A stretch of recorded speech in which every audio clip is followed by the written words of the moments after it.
Yes, let us start next. These lines are in circular shape. ये जो lines हैं ये shape में वृत्ताकार होती हैं. There are some other lines also which are semi-circular and run from North Pole to south pole. इन lines के अलावा और भी कुछ लाइंस होती हैं जो सेमी सर्कुलर होती हैं, यानी अर्धवृत्ताकार होती हैं, आधी गोल होती हैं, और ये लाइंस जो है नॉर्थ पोल से साउथ पोल की तरफ जाती हैं. These lines are called meridians of longitudes. इन लाइंस को हम मेरिडियंस के लॉन्गिट्यूड्स ऑफ द मेरिडियन कहते हैं, मेरिडियन ऑफ द लॉन्गिट्यूड्स कहते हैं. देशांतर रेखाएं, हिंदी में इसे हम देशांतर रेखाएं कहते हैं.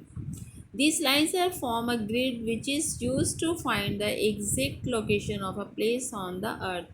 जब ये लाइनें देखिए लैटिट्यूड्स और लॉन्गिट्यूड्स, ये आपस में जब एक दूसरे को क्रॉस करती हैं तो एक चेक सा बन रहा है. इस चेक को हम ग्रिड बोलते हैं. इस ग्रिड से ही हम कहीं लोकेशन का पता लगा सकते हैं. जैसे हम पता लगा रहे हैं कि अफ्रीका है, इतने इतने एरिया में अफ्रीका है, इतने में नॉर्थ अमेरिका है. ये अगर चेक ना होता तो हम अंदाज़ा नहीं लगा सकते थे कि कितने साइज़ का होगा और कितनी आपस में इनकी दूरी होगी. तो ये हमारी पैमाइश करने के काम आता है, ये जो ग्रिड बना होता है. नेक्स्ट चलिए parallels of the latitudes. Latitudes के जो पैरेलल होती हैं उन लाइनें समानांतर रेखाएं. The lines that runs across the earth from east to west called of latitudes और पैरेलल्स ऑफ द लैटिट्यूड्स. जो ईस्ट से वेस्ट की तरफ जाती हैं, ये ईस्ट है, this is east and this is west, right. East से वेस्ट या वेस्ट से ईस्ट जो लाइंस जा रही हैं इनको हम क्या कहते हैं, पैरेलल्स ऑफ लैटिट्यूड्स कहते हैं. The size of these circles keep on decreasing as we go away from the equator towards the poles. ये जो सर्कल्स हैं इनका जो साइज़ है ये जैसे जैसे वेस्ट और ईस्ट की तरफ बढ़ता रहता है इनका साइज़ डिक्रीज़ होता रहता है, कम होता रहता है. ये देखिए यहाँ सेंटर में बड़ा है, फिर छोटा, फिर छोटा, फिर छोटा, और ये फिर लास्ट में छोटा. ऐसे यहाँ ऊपर भी देखिए ये बीच में कितना बड़ा है, ऊपर जाओ तो ये छोटा और नीचे जाओ तो भी छोटा होता रहता है. क्योंकि राउंड है ना अर्थ, इसलिए बिल्कुल सेंटर में इसका साइज़ बड़ा रहता है और एजिस पर छोटा हो जाता है. As we go away from the equator towards the poles, जैसे ही हम पोल्स की तरफ जाते हैं तो इनका साइज़ भी छोटा होता जाता है. The equator divides the earth into two equal halves. Equator जो है वो पृथ्वी को बराबर दो हिस्सों में बांट देती है. The upper half is called the नदरन hemisphere. जो आधा ऊपर का हिस्सा होता है उसे नदरन हेमिस्फीयर कहा जाता है. And southern hemisphere the lower half is called the southern hemisphere. और जो नीचे वाला हिस्सा है आधा उसे सदर्न हेमिस्फीयर कहते हैं. देखिए मैं ग्लोब से आपको समझा रही हूँ. ये इक्वेटर की लाइन है, दिस इज़ द इक्वेटर की लाइन, और ये जैसे आप ऊपर जाते हो ये नदर्न हेमिस्फीयर है और इस लाइन से इधर का जो हिस्सा है ये सदर्न हेमिस्फीयर है. The equator represents the 0 degree latitudes. इसके जो इक्वेटर की जो लाइन होती है उसके ऊपर हमेशा 0 डिग्री लिखा जाता है क्योंकि वहीं से हम पृथ्वी के आगे का हिस्से को बांटते हैं. All the other latitudes are parallel to the equator. और जो जितने भी इक्वेटर के पैरेलल उसके साथ साथ जो लैटिट्यूड्स चलते हैं, समानांतर रेखाएं चलती हैं, वे उसके पैरेलल ही होती हैं. They become shorter as they move away from the equator towards the poles. जैसे जैसे इक्वेटर से पोल्स की तरफ जाती हैं तो इनका साइज़ भी छोटा होता जाता है. All the parallels are numbered from the equator. और सभी पैरेलल्स जो हैं वो इक्वेटर के बराबर बराबर नंबर्स में होती हैं. The parallels in the northern hemisphere are labelled as N. और इक्वेटर के जो नॉर्थ में होती हैं पैरेलल्स लाइंस होती हैं उनको हम एन लिखकर लेबल करते हैं. And are called north latitude. और उन्हें हम नॉर्थ लैटिट्यूड कहते हैं। The parallels in the southern hemisphere are labelled as S and are called south latitude. और जो दक्षिण की तरफ में हेमिस्फीयर होता है उस पर एस लिखा जाता है। एस मतलब सदर्न, एस साउथ से, आर कॉल्ड साउथ लैटिट्यूड, और उसे हम साउथ लैटिट्यूड कहते हैं। चलिए इतना आप समझ गए हो कि हमने इस चैप्टर में क्या क्या पढ़ा है कि इस अर्थ पर वाटर है और लैंड है। और इसके बाद हमने पढ़ा है कि ये राउंड है शेप में, चपटी नहीं है, इसके ऊपर वाटर बॉडीज़ हैं और बहुत बड़ा भूभाग है। जो बड़ा भूभाग है उसे कॉन्टिनेंट कहते हैं और जो वाटर बॉडीज़ हैं उन्हें ओशंस कहते हैं। और इसके सेंटर में इक्वेटर लाइन होती है जो, और इसके दो पोल्स होते हैं, नॉर्थ पोल होता है, साउथ पोल होता है, बीच में इसके इक्वेटर की लाइन होती है। और जिसमें ये इसके जो पैरेलल लाइंस होती हैं वो नॉर्थ की तरफ जाती हैं, उन्हें नर्दर्न हेमिस्फीयर बोलते हैं। और जो सदर्न की तरफ पार्ट है उसे हम इक्वेटर से सदर्न की तरफ है बॉटम में, उसे हम सदर्न हेमिस्फीयर बोलते हैं। और इसमें लॉन्गिट्यूड्स होती हैं, वो सेंटर में एक मेरिडियन लाइन है जिससे हम टाइम, ग्रीनविच लाइन भी बोलते हैं, उससे हम टाइम देखते हैं। और इसके भी ईस्ट से वेस्ट में लॉन्गिट्यूड लाइंस होती हैं, जो कि जैसे जैसे ईस्ट या वेस्ट की तरफ हम मेरिडियन लाइन से ईस्ट की तरफ जाएंगे तो उनके साइज छोटे होते चले जाते हैं, और ऐसे ही वेस्ट की तरफ भी ऐसा ही रहता है। Numbering the parallels. अब पैरेलल लाइंस की नंबरिंग कैसे होती है ये हम पढ़ेंगे। To number the parallels we mark the equator as 0। जैसे कि हम पैरेलल्स का जब हम नंबर लगाते हैं तो उससे पहले हम इक्वेटर पर 0 मेंशन करते हैं। The north pole is marked as 90 degree n। और जो अर्थ का नॉर्थ पोल है उसको हम 90 डिग्री n मार्क करते हैं, वहाँ पे ये लिखते हैं, मतलब उसको 90 डिग्री n मानते हैं। And the south pole 90 degree south, और साउथ पोल को हम 90 डिग्री s मानते हैं। There are 90 lines of latitudes above the equator and 90 lines of latitudes below the equator। अब कितनी खास बात है, देखो अर्थ बिल्कुल एकदम इक्वेटर जो है वो सेंटर में बनी हुई है। 90 लाइन्स तो इक्वेटर से ऊपर की तरफ हैं, ठीक है, नॉर्थ पोल्स की तरफ है, और 90 लाइन्स ही साउथ पोल की तरफ है। ठीक है, हो गया ना बराबर। इक्वेटर की लाइन जो वो सेंटर की, इसीलिए उस पर 0 लिखा जाता है। These lines are marked 0 to 90 n and 0 to 90 s respectively। Suppose करो कि ये आपका ग्लोब है और ये आपका इक्वेटर है, तो यहाँ से यहाँ तक 90 डिग्री नॉर्थ और यहाँ से यहाँ नीचे वाला 90 डिग्री साउथ माना जाता है। There are some specific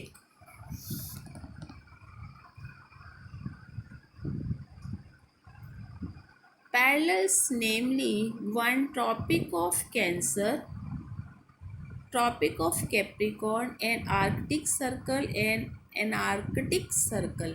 देखिए अब आपको ये जो पैरेलल लाइंस हैं इससे हमें कौन कौन से पार्ट्स बन गए। बीच में इक्वेटर है, ट्रॉपिक ऑफ कैंसर है, दोनों साइड में ट्रॉपिक ऑफ कैप्रिकॉर्न है, फिर आर्कटिक सर्कल और फिर एनार्कटिक सर्कल है। अब हम इनको अलग अलग से पढ़ेंगे। The tropic of cancer, it is an important parallel of latitude in the northern hemisphere. यह एक बहुत ही महत्वपूर्ण लैटिट्यूड है नर्दर्न हेमिस्फीयर में, tropic of cancer. It lies at distance of 23.5 degree north from the equator. यह equator से north की साइड में 23.5 डिग्री पर स्थित है, नॉर्थ में स्थित है, right. Number 2, the Tropic of Capricorn. It is the southern hemisphere. It lies at a distance of 23.5 degrees from the equator। ये जो लाइन है ट्रॉपिक ऑफ कैप्रिकॉर्न, ये इक्वेटर से दक्षिण की ओर 23.5 डिग्री पर स्थित है। समझ में आ गई। जो 23.5 डिग्री नॉर्थ की तरफ है, ऊपर की तरफ है, वो तो है ट्रॉपिक ऑफ कैंसर, और जो नीचे की तरफ है, दक्षिण की तरफ है, वो है tropic of capricorn. In facts क्या बताए हैं इसमें? Tropic of cancer divides the country roughly into two parts, North India and South India. It passes through middle of India. जो ट्रॉपिक ऑफ कैंसर है, जो नर्दर्न हेमिस्फीयर में से जाती है, वो वाली हमारे इंडिया के भी बीचों बीच जाती है, जिससे हम नॉर्थ इंडिया और साउथ इंडिया का डिवीज़न करते हैं कि ऊपर वाला जो हिस्सा है वो नॉर्थ इंडिया है और जो नीचे वाला बॉटम की तरफ है वो साउथ इंडिया है। It passes through middle of India. तो ये भारत के बीचों बीच गुजरती, क्या गुजरती है भारत के बीचों बीच? The line. कौन सी? The tropic of Cancer. Third type की लाइन क्या है? द आर्कटिक सर्कल्स हैं। The Arctic Circle lies at 66.5 north from the equator. Arctic Circle कितने डिग्री पर रहते हैं? 66.5। जबकि Tropic of Capricorn and Tropic of Cancer कितने पे रहते हैं? 23.5। अब ये 23.5 और ये 66.5। द एनार्कटिक सर्कल क्या है? The Antarctic Circle lies at 66 from the equator south, S में है। जो बॉटम में है उसको हम आर्कटिक सर्कल कहते हैं। समझ में आई? आर्कटिक सर्कल क्या है?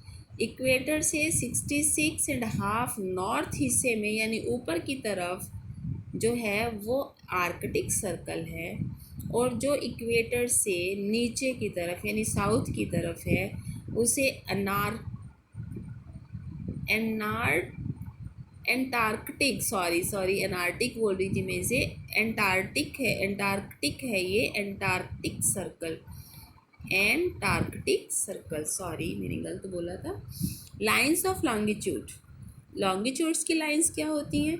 The lines of longitudes are the semi circles. Longitudes line जो है वो सेमी सर्कल्स होते हैं, अर्धवृत्ताकार होते हैं। और कहाँ कहाँ चलती हैं ये लाइनें? Running from north pole to south pole. ये नॉर्थ पोल से साउथ पोल की तरफ जाती हैं। They are also called as meridian. इनको हम मेरिडियन भी कहते हैं। All meridians have equal length. सभी मेरिडियंस की लेंथ बराबर होती है। The number of meridians in all 360। और ये मेरिडियंस हैं कितने? 360 हैं संख्या में। Since all the meridians are equal in length, so one specific meridian had to be chosen to number them. Meridians क्योंकि सारे एक सी साइज़ की होते हैं, एक जैसे होते हैं, तो हमें एक स्पेसिफिक, एक विशेष मेरिडियन को चूज़ करना था उनकी गिनती करने के लिए। सभी बराबर थे। फिर कैसे गिनती की? इन 1884 all the countries of the world unanimously decided that all meridians pass through the Greenwich near London in UK, hence that would be considered the starting line। तो 1884 में सभी देशों ने मिलकर ये फैसला किया कि मेरिडियंस जो है वो ग्रीनविच, लंदन के पास एक ग्रीनविच जगह का नाम है, यूके में लंदन है और लंदन के पास में ग्रीनविच है, तो hence that would be considered the starting line. तो हम उसी को ही वहीं से स्टार्टिंग लाइन उसे मान लेते हैं। ये आपको ग्रीनविच लाइन दिखाई गई है पेज नंबर 8 पर। ये ग्रीनविच लाइन है, राइट। ये यहाँ पर जो दिखाया जा रहा है ये यूके में लंदन के पास, yes, Greenwich. This line is called the prime meridian. इस लाइन को प्राइम मेरिडियन कहा जाता है या ग्रीनविच मेरिडियन कहा जाता है। एंड इज नंबर्ड एज 0 और इसके ऊपर 0 डिग्री नंबर लगाया जाता है। All others longitudes are numbered starting with the 0 degree of the prime meridian and are followed by E or W। All other longitudes, जितने भी बाकी के जो बचे हुए लॉन्गिट्यूड्स हैं उनको स्टार्टिंग लाइन से लेकर ही लगाया गया है with the 0 degree of the prime meridian and are followed by east और वेस्ट। ये मतलब ईस्ट की तरफ जो जा रहा है और वेस्ट मतलब वेस्ट की तरफ जो जा रहा है। This prime meridian divides the world into 2 hemisphere. ये मेरिडियन लाइन देश संसार को 2 हिस्सों में 2 हेमिस्फीयर्स में बांट देती है। जस्ट लाइक द इक्वेटर, जैसे कि इक्वेटर ने बांट दिया था भूमि को 2 हिस्सों में। The area between 0 and 180 degree east is called eastern hemisphere. 0 degree से लेकर 180 डिग्री तक ईस्ट में, यानी कि हमारे राइट हैंड साइड में जो हिस्सा रहता है उसे हम ईस्टर्न हेमिस्फीयर कहते हैं। एंड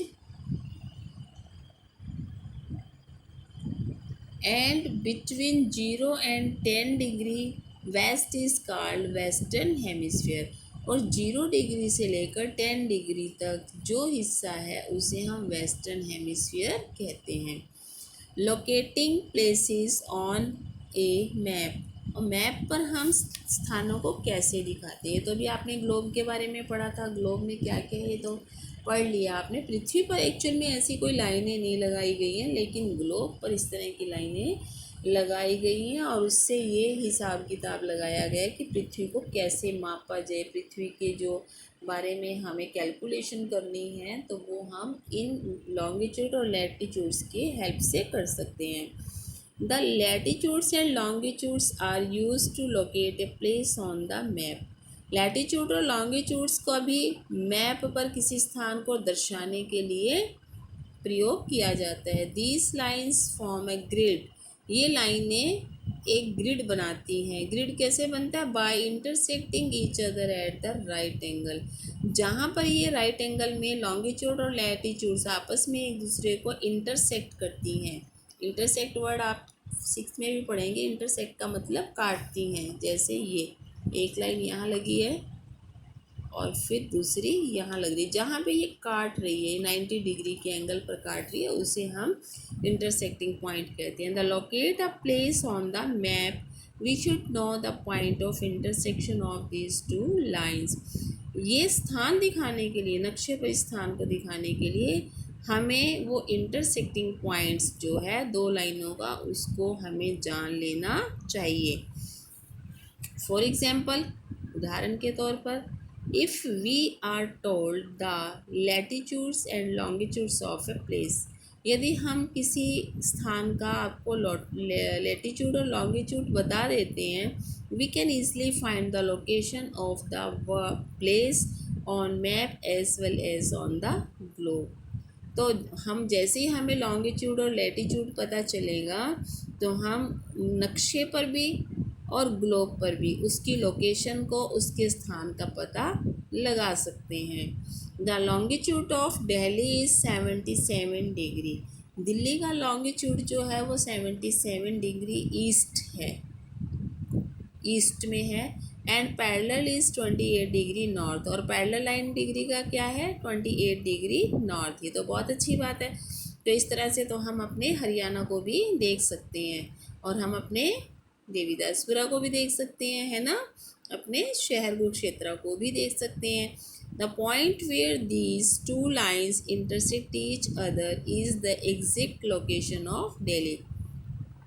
ये जो पॉइंट है जिस पर दोनों लाइनें यानी लॉन्गिट्यूड और लैटिट्यूड इंटरसेक्ट कर रही हैं, और वही हमारी दिल्ली का एग्जैक्ट लोकेशन का स्थान है, वही एग्जैक्ट लोकेशन की जगह है।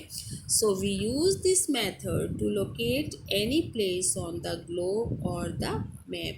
तो इसलिए हम मैप पर या ग्लोब पर किसी भी स्थान को दर्शाने के लिए, वहाँ दिखाने के लिए हम इस मेथड का प्रयोग करते हैं। है ना, कितने काम की चीज़ ये तो।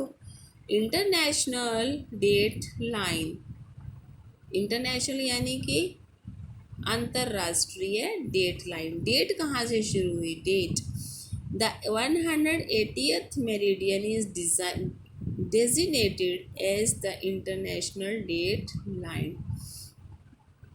जो 180वीं मेरिडियन लाइन है उसको इंटरनेशनल डेट लाइन माना गया है, उसको इंटरनेशनल डेट लाइन का तमगा दे दिया गया है। A day is added when international date line is crossed from west to east. और जब वेस्ट से ईस्ट की तरफ जाते हैं, वेस्ट से ईस्ट की तरफ जाते हैं तो ए डे इज एडेड, तब इंटरनेशनल डे लाइन में एक दिन ऐड कर दिया जाता है। A day is added when international day line is crossed from west to east. जब वेस्ट से ईस्ट की तरफ इंटरनेशनल लाइन क्रॉस करती है तो उसमें एक दिन जमा कर दिया जाता है। It means if it is Sunday on the American side, यदि अमेरिका में संडे है तो it will be Monday on Asiatic side, तो एशिया के भाग में क्या होगा? मंडे होगा। Similarly we drop a day when we cross it from east to west. और जब ईस्ट से वेस्ट की तरफ जाते हैं तो हम इंटरनेशनल डेट लाइन में एक दिन घटा देते हैं। So correction of the dates is necessary when we cross the international date line. तो हमें अपनी डेट्स जो हैं वो चेंज कर लेनी चाहिए जब हम इंटरनेशनल डेट लाइन को क्रॉस करते हैं। मीन्स कि जब आप अपना मोबाइल लेकर जा रहे हो और आप अमेरिका से इंडिया में आ रहे हो तो आपकी अगर वहाँ डेट 15 है तो आपको जैसे ही डेट लाइन क्रॉस करोगे आपको अपनी डेट 14 करनी होगी, एक दिन कम करना होगा। और अगर आप इंडिया से अमेरिका जा रहे हो तो आपकी यहाँ पर 14 है तो आपको डेट लाइन क्रॉस करने के बाद फ़ोन में डेट 15 करनी होगी क्योंकि एक दिन बढ़ जाएगा। और इस तरह से आज का ये चैप्टर आपका समाप्त हुआ।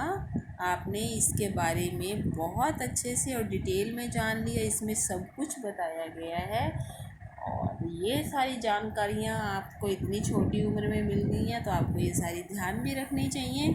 हम जिस भूमि पर रहते हैं वो कैसी है, उसका रंग रूप रेखा कैसी है, उसको हम कैसे देखते हैं, कहाँ पर कौन से देश हैं, इसकी जानकारी हमें तभी मिल सकती है जब हम इस चैप्टर को 2-3 बार अच्छे से सुन लेंगे। Have a nice day, love you.